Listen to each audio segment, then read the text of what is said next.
High, good morning. কেমন আছো তোমরা সবাই? আশা করি তোমরা সবাই খুব ভালো আছো, আর আমিও খুব ভালো আছি। তো আজকে সকাল সকাল চলে আসলাম আরেকটা নতুন ভ্লগ ভিডিও নিয়ে। এই দেখো আলপনাটা দেখলে, যেটা আমি নিজের হাতে দিয়েছি, কারণ এখানে মাতা রানীর পুজো হয়েছে। আর এটাও আমার নিজের হাতে দেওয়া। কেমন লাগলো অবশ্যই জানিও। আচ্ছা, এত লুচি এত কিছু দেখে তোমরাও হয়তো কনফিউজ হয়ে যাবে, আর আমার কান্না করা দেখে কান্না করছি আর হাসছি। অ্যাকচুয়ালি আজকে হচ্ছে কন্যা পূজা। হ্যাঁ, কুমারী পূজা যাকে বলে, কন্যা পূজা। তো আমিও প্রথমবারই এটা দেখছি, কারণ আমি যেহেতু কলকাতায় থাকি, কলকাতায় কন্যা পূজাটা হয় না। তো আমি এখন ধানবাদে আছি, আর এখানে যে বিহারি মানুষ আছে তারা কন্যা পূজা করে। যে চলো তোমাদের বুঝিয়ে দিই কন্যা পূজাটা কী হয়। অ্যাকচুয়ালি মাতা রানী যে 10টা দিন এরা মানে, 9টা দিন, অ্যাকচুয়ালি 9টা দিন মানে। তো লাস্ট যে নবমী হয় ওই দিনটা এরা 9টা মেয়েকে, বাচ্চা মেয়ে যে 10 বছরের নিচে মেয়েগুলোকে এনে কিছু তাদের গিফট দিয়ে, তাদের আলতা দিয়ে, দুধ দিয়ে, পা ধুইয়ে, প্রণাম করিয়ে তাদের খাওয়াতে হয়। তো ওটাকেই কন্যা পূজা বলে। আমার ঘরে এটা হচ্ছে না, আমার উপরে যে আন্টি রেন্টে থাকে আমাদের, তো ওনার বাড়িতেই পুজো হচ্ছে। যেহেতু ওনার বউরা আসতে পারেনি, সেই জন্য আমাকে বলল যে একটু হেল্প করে দিতে। তো সকাল সকাল আমি শাড়িটা পরে রেডি হয়ে চলে গেছিলাম। আচ্ছা বলো, এই শাড়িটা পরে আমাকে কেমন লাগছে অবশ্যই জানিও, কারণ এটা আমার মায়ের শাড়ি। তো আজকে কন্যা পূজার মেনু হচ্ছে সুজি, লুচি আর মটর, মানে চানার সবজি যেটা বলে ওটা। তো আমি এখানে অনেক আটা মেখে অনেক অনেক লুচি বানিয়ে নিয়েছিলাম, কারণ আজকে আমাদের বাড়িতেও লুচিটাই খাওয়া হবে দুপুরবেলা। তো সেই জন্য আমি এখানে লুচি বানাচ্ছিলাম। আর এখানে এত ধোঁয়া উঠছিল, বিশ্বাস করো, যে হোম যজ্ঞটা হয়েছিল আন্টির রুমের মধ্যে করেছিল। আর যেহেতু রুমে একটা আটকানো জায়গা, তো ওখানটায় প্রচণ্ড ধোঁয়া হয়ে গেছিলো, যার জন্য আমার চোখ দিয়ে জল বেরোচ্ছিলো, আর আমি কান্না করছিলাম আর হাসছিলাম। বুঝতে পারলে এবার তোমরা? আমার লাইফেও আমি এবার ফার্স্ট টাইম কন্যা পূজা দেখছি, আর কন্যা আনার দায়িত্ব পড়েছে আমার মায়ের উপর। হ্যাঁ, আমার মা গিয়ে 9টা মেয়েকে জোগাড় করে আনবে, আর আমি এখানে লুচি করছি, আর বাইরে আন্টি হোমযজ্ঞ করছে। তোমাদেরকে আন্টির সাথে অবশ্যই দেখা করিয়ে দেব। তো তোমরা কি কে কে কন্যা পূজা ব্যাপারে জানতে, কে জানতে না, আমাকে অবশ্যই জানিও। যারা জানতে তারা আমাকে মেসেজ করে বলে দিও, হ্যাঁ দিদি আমি জানতাম। আর যারা জানতে না সেটাও আমাকে বলে দিও। আর আমি তো প্রথমবারই দেখছি। এই দেখো আমি চলে এসেছি আন্টির কাছে, আর আন্টি এইখানে 3টে মেয়ে আপাতত এসেছিলো, তো ওদের পা ধুইয়ে দিচ্ছিল এই যে আলতা দিয়ে আর দুধ দিয়ে, তারপরে ওদের কাছ থেকে প্রণাম নিচ্ছিল।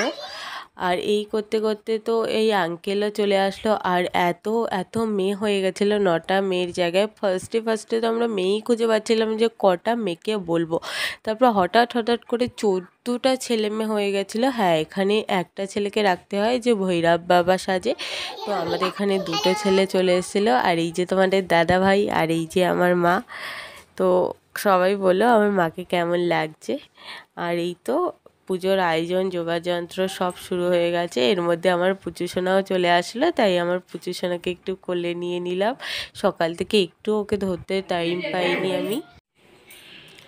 এবার এখানে আঙ্কেলও সবার পা ধুইয়ে দিচ্ছিল, আর কন্যা মানে মেয়েরা সবাইকে আশীর্বাদ করছিল।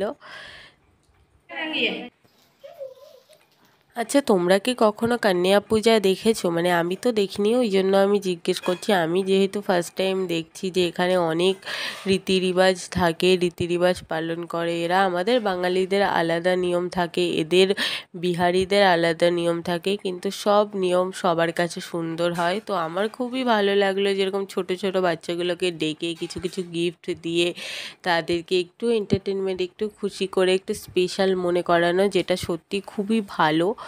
আর এরাও খুব খুশি হয়ে যাবে। আর এই তো সোলার থালা দিয়েও দেওয়া হয়ে গেছিলো। এবার ওদের লুচি পরিবেশন করা হবে, আর লুচিগুলো তো আমিই বানালাম দেখলে। আর সুজিটা আন্টি আগেই বানিয়ে রেখেছিল, কারণ আমি আসার আগেই আন্টি সুজি রেডি করা হয়ে গেছিলো। আর তোমরা তো জানোই পুচকুনি, আমি এত কিছু করতেই পারি না। অনেকক্ষণ ওর বাবাই ওকে সামলেছে, আর সেই ফাঁকে আমি যতটা পেরেছি করেছি। আর যতটা ভিডিও, এটা কিন্তু আমি করিনি, এটা তোমাদের দাদা দাদাভাই ভিডিওটা করে দিয়েছে। তো তোমাদের দাদাভাইকে অনেক অনেক ধন্যবাদ আমার ভিডিওটাকে করে দেওয়ার জন্যে, নাহলে আমি তোমাদের সাথে এই কন্যা পূজার ব্লগটা শেয়ারই করতে পারতাম না।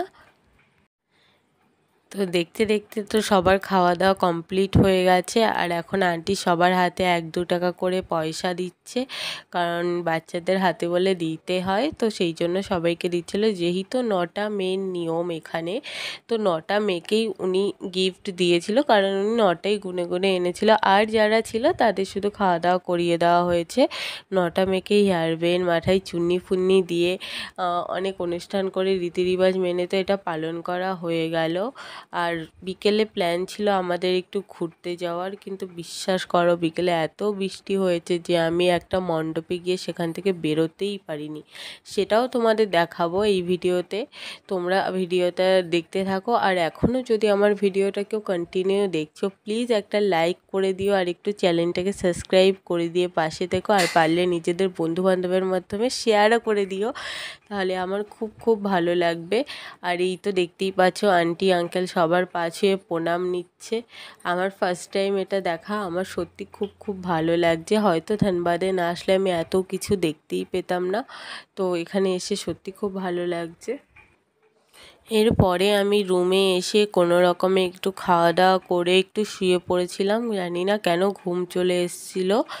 দেন আমি পুজোর জন্য রেডি হয়ে গেছিলাম, আর রেডি হয়ে পুজো মণ্ডপে বেরিয়েও পড়েছিলাম। এই যে আমার পুচি সোনা, তোমরা অবশ্যই জানিও আমার পুচি সোনাকে আজকে কেমন লাগছে, আর তোমাদের দাদাভাইকে কেমন লাগছে, আর আমাকে তো তোমরা দেখেই নিলে, এটাও জানিও যে আমাকে আজকে কেমন লাগছে। বিশ্বাস করো এত সুন্দর সেজে গিয়ে আমি কোনো মণ্ডপে যেতে পারিনি, আমার যে কতটা খারাপ লাগছিল। ওই একটা মণ্ডপে বসেই ওখানেই ভিডিও করে আমার চলে আসতে হয়েছে। চলো আজকের মতো ভিডিওটা এইটুকুই।